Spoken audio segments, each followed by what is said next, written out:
भागवत गीता अध्याय 5 कर्मयोग कृष्ण भावना भावित कर्म। श्लोक 12 युक्तः कर्मफलं त्यक्त्वा शान्तिमाप्नोति नैष्ठिकी अयुक्तः कामकारेण फले सक्तो निबध्यते। भावार्थ, निश्चल भक्त शुद्ध शांति प्राप्त करता है क्योंकि वह समस्त कर्मफल मुझे अर्पित कर देता है, किंतु जो व्यक्ति भगवान से युक्त नहीं है और जो अपने श्रम का फलकामी है वह बंध जाता है। तात्पर्य, एक कृष्ण भावना भावित व्यक्ति तथा देहात्म बुद्धि वाले व्यक्ति में यह अंतर है कि पहला तो कृष्ण के प्रति आसक्त रहता है जबकि दूसरा अपने कर्मों के प्रति आसक्त रहता है। जो व्यक्ति कृष्ण के प्रति आसक्त रहकर उन्हीं के लिए कर्म करता है वह निश्चय ही मुक्त पुरुष है और उसे अपने कर्मफल की कोई चिंता नहीं होती। भागवत में किसी कर्म के फल की चिंता का कारण परम सत्य के ज्ञान के बिना द्वैत भाव में रहकर कर्म करना बताया गया है।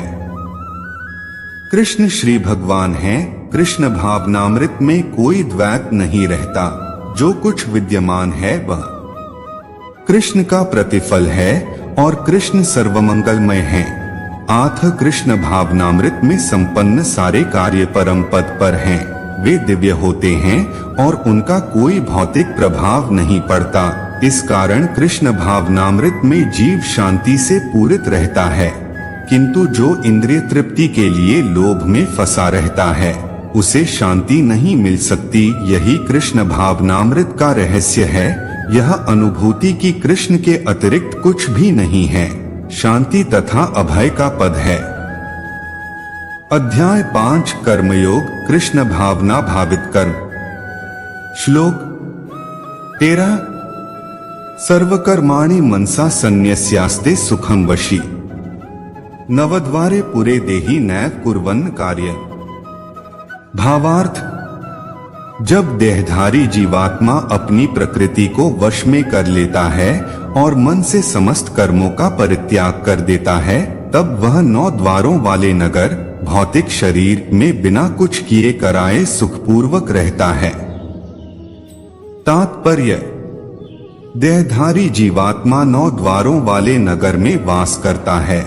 शरीर अथवा नगर रूपी शरीर के कार्य प्राकृतिक गुणों द्वारा स्वतः संपन्न होते हैं। शरीर की परिस्थितियों के अनुसार रहते हुए भी जीव इच्छानुसार इन परिस्थितियों के परे भी हो सकता है। अपनी परा प्रकृति को विस्मृत करने के ही कारण वह अपने को शरीर समझ बैठता है और इसीलिए कष्ट पाता है। कृष्ण भावनामृत के द्वारा वह अपनी वास्तविक स्थिति को पुनः प्राप्त कर सकता है और इस देहबंधन से मुक्त हो सकता है। आथ जो ही कोई कृष्ण भावनामृत को प्राप्त होता है तुरंत ही वह शारीरिक कार्यों से सर्वथा विलग हो जाता है। ऐसे संयमित जीवन में जिसमें उसकी कार्य प्रणाली में परिवर्तन आ जाता है वह 9 द्वारों वाले नगर में सुखपूर्वक निवास करता है। ये 9 द्वार इस प्रकार हैं। नवद्वारे पुरे देहि हंसो लेलायते बहिः वशी सर्वस्य लोकस्य स्थावरस्य चरस्य च। जीव के शरीर के भीतर वास करने वाले भगवान ब्रह्मांड के समस्त जीवों के नियंता हैं। यह शरीर 9 द्वारों, 2 आंखें, 2 नथुने, 2 कान, 1 मुंह, गुदा और उपस्थ से युक्त है। बद्धावस्था में जीव अपने आप को शरीर मानता है, किंतु जब वह अपनी पहचान अपने अंतर के भगवान से करता है तो वह शरीर में रहते हुए भी भगवान की भांति मुक्त हो जाता है। आथ कृष्ण भावना भावित व्यक्ति शरीर के बाह्य तथा आंतरिक दोनों कर्मों से मुक्त रहता है। अध्याय 5 कर्मयोग कृष्ण भावना भावित कर्म। श्लोक 14 न कर्तृत्व न कर्माणि लोकस्य सृजति प्रभो न कर्मफल संयोगन स्वभावस्तु प्रवर्तते। भावार्थ, शरीर रूपी नगर का स्वामी देहधारी जीवात्मा न तो कर्म का सृजन करता है न लोगों को कर्म करने के लिए प्रेरित करता है, न ही कर्मफल की रचना करता है। यह सब तो प्रकृति के गुणों द्वारा ही किया जाता है। तात्पर्य, जैसा कि 7वें अध्याय में बताया जाएगा, जीव तो परमेश्वर की शक्तियों में से एक है, किंतु वह पदार्थ से भिन्न है जो भगवान की अपरा प्रकृति है। संयोगवश परा प्रकृति या जीव अनादिकाल से प्रकृति अपरा के संपर्क में रहा है। जिस नाशवान शरीर या भौतिक आवास को वह प्राप्त करता है, वह अनेक कर्मों तथा उनके फलों का कारण है। ऐसे बद्ध वातावरण में रहते हुए मनुष्य अपने आप को अज्ञानवश शरीर मानकर शरीर के कर्मफलों का भोग करता है। अनंत काल से उपार्जित यह अज्ञान ही शारीरिक सुख दुख का कारण है।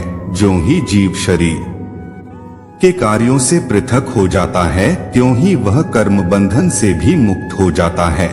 जब तक वह शरीर रूपी नगर में निवास करता है, तब तक वह इसका स्वामी प्रतीत होता है, किंतु वास्तव में वह न तो इसका स्वामी होता है और न इसके कर्मों तथा फलों का नियंता ही। वह तो इस भवसागर के बीच जीवन संघर्ष से रत प्राणी है।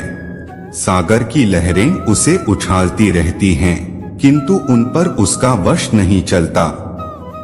उसके उद्धार का एकमात्र साधन है कि दिव्य कृष्ण भावनामृत द्वारा समुद्र के बाहर आए। इसी के द्वारा समस्त अशांति से उसकी रक्षा हो सकती है। हरे कृष्णा।